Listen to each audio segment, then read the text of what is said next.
সেলিমের বাড়ি কেন পাহারা দেওয়া হয়? কে পাহারা দিতেছে? তারাও সেলিমের সত্য হইলে আমি বলবো সরকার বাহাদুরকে, আমরা আসবার সময় দেখলাম ওর বাড়িতে পুলিশ পাহারা। এই পাহারাটা কেন দিলেন? ধর্মের ডাকাত, কোরআনের ডাকাত, নবী রাসূলের বেইজ্জত কইরা লোক ওরে পাহারা দিতে হয় কেন? ওরে তো বাইন্দাসকে নোয়াখালীর যত রকম ময়লা জায়গা আছে ওখানে বাইন্দা রাখা দরকার ছিল।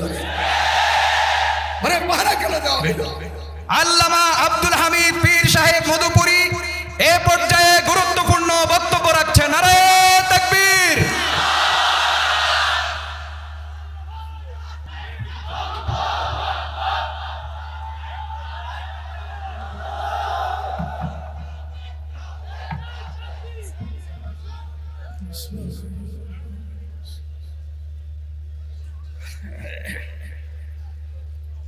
السلام عليكم ورحمة الله وبركاته.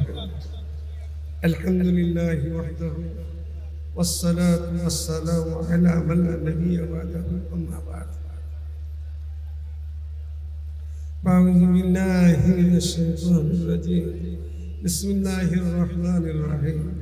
ألا إن حزب الله هم المفلحون.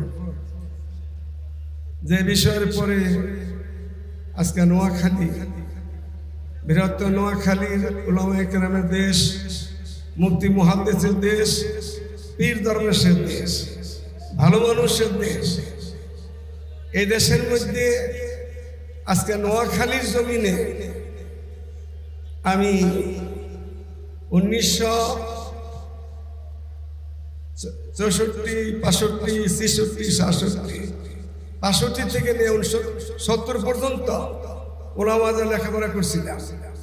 তখন আমি দেখছি মুসলমান মেয়েরা না, হিন্দু মেয়েরাও রাত্রে চলাচল করতো, সামনে একটা ছাতি মাথায় দিয়ে আসে। সে নোয়াখালী মধ্যে আজকে বিষয় একটা না,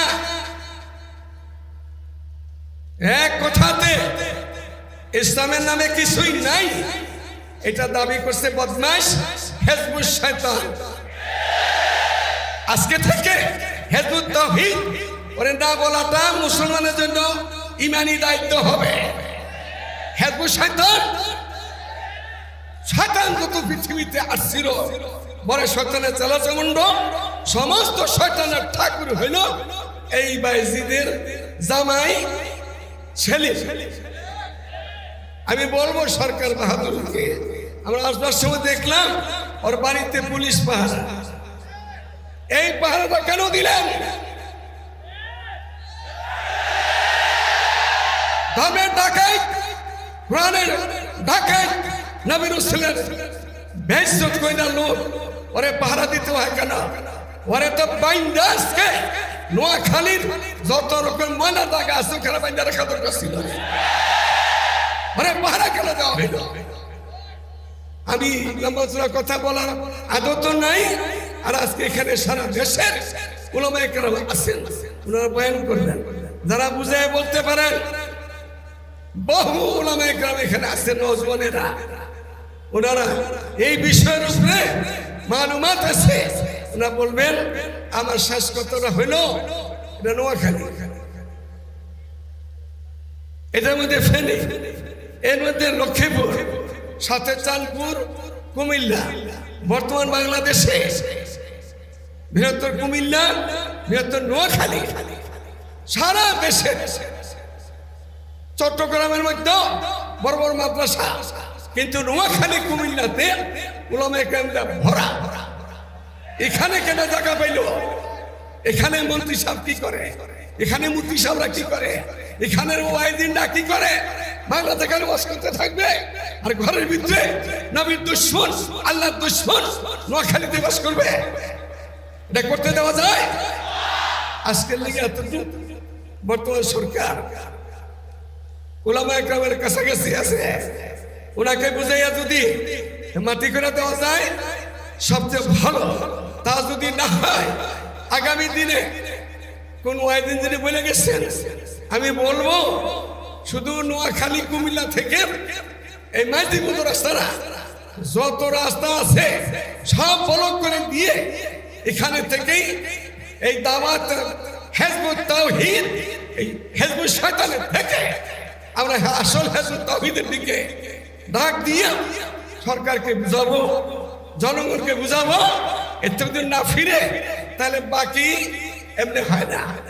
মুকুল লাগবে, তাহলে মুকুল লাগবে।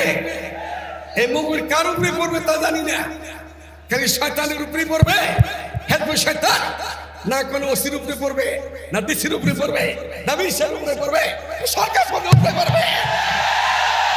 সেদিন যারা আমাদেরকে বলতে না হয় আপনারা কি করলেন, আমি যখন আসতেছিলাম আজান হওয়ার আগ দিয়া মনে হয় আমাদের কোনো কর্মকর্তা বাংলাদেশের উনার বক্তৃতা ছিল, আপনারা কোনো এমন কাজ করবেন না।